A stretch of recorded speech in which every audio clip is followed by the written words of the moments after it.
He's offering legislation to exit the TARP program. It's the first we've heard of an exit strategy from the billions of dollars the Fed has injected into the system. Joining us live in a CNBC exclusive from his home state of Alabama is Republican Congressman Spencer Bachus, ranking member of the House Financial Services Committee. Thank you so much for joining us. Congressman, let me ask you, it does look like you're making some pretty good money lending out this money in the TARP fund. I'm reading an article that says, the interest right now exceeds about 15%. Why do you want to get out? Well, we're not exiting the capital purchase plan. What we're exiting is the investments in the four large companies where the government actually has ownership of over 15%. You're actually talking about the dividend program, which does pay 5% interest and includes warrants. And those are being paid back, but this was another component. It wasn't a part of the September Act.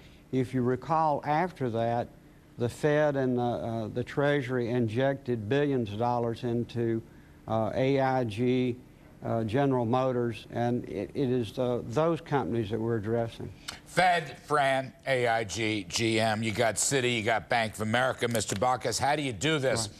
If you create a trust, which I reckon it's in your legislation, will that be managed by BlackRock or people like that, PIMCO? How are you going to do this?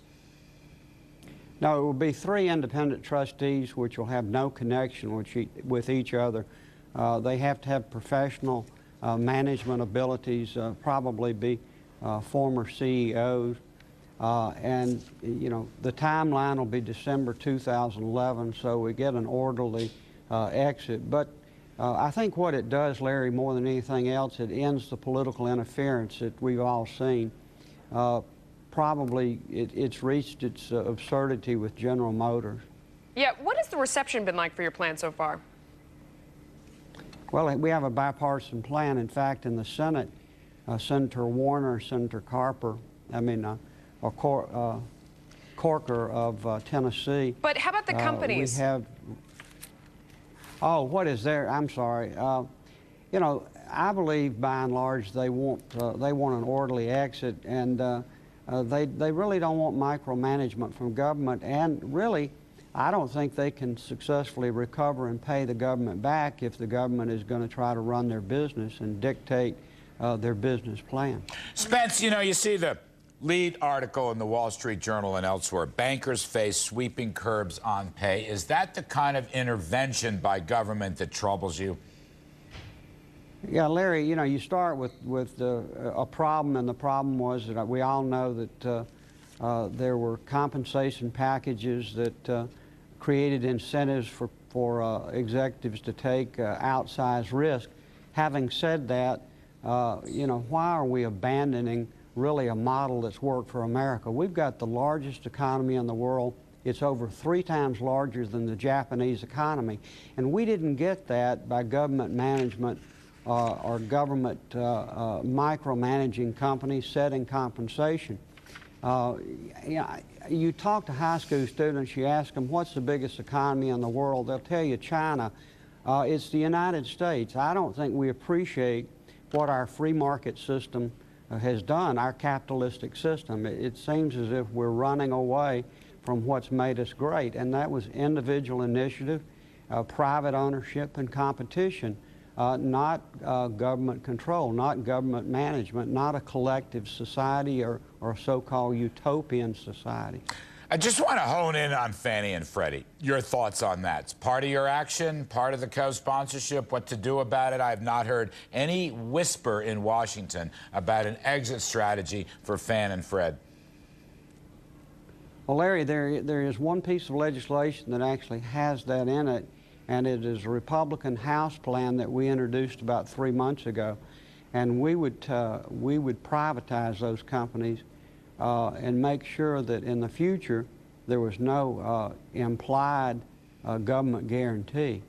But Congressman, and what we've done, we've choked out the private sector. You say, well, they handle most of the mortgages. They do, but they're subsidized by the government. Yeah, and does it worry you that they're back out there again making loans with 3% and 5% down? Oh, absolutely. It worries me that since September, Although, you know, a lot of companies, there is market discipline, and you know, when people have failed, and we need to let more people fail. We need to, we've actually tried to prevent failure and rewarded failure when we ought to be rewarding success. We're making the same mistake. That does bother me. We're making the same mistake. Melissa's right. 3% down, Fan and Fred, making the same mistake we made a couple years back. Look at FHA, Spence. Same mistake. No down payments, 3% down payments, reserve funds gone bankrupt. It's sort of like we've learned nothing. We're throwing money at people who really cannot afford the home. That's right. And Larry, the biggest loss that we'll take is on Freddie and Fannie. Freddie and Fannie. We're going to probably lose the entire bailout of that. And that was in July, if you recall. That wasn't part of the September thing. In fact, they failed 2 months before September.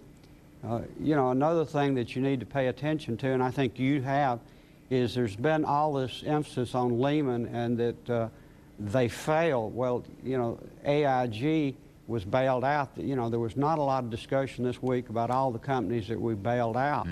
And yes, we did bail out AIG, but there's $180 billion yet to be repaid. Yeah, it'll be interesting to see how much of that we get back. Thank you so much for joining us. We appreciate it. Yes, Spencer Bachus, who is the ranking Republican on the House Financial Services Committee. Up next, right here.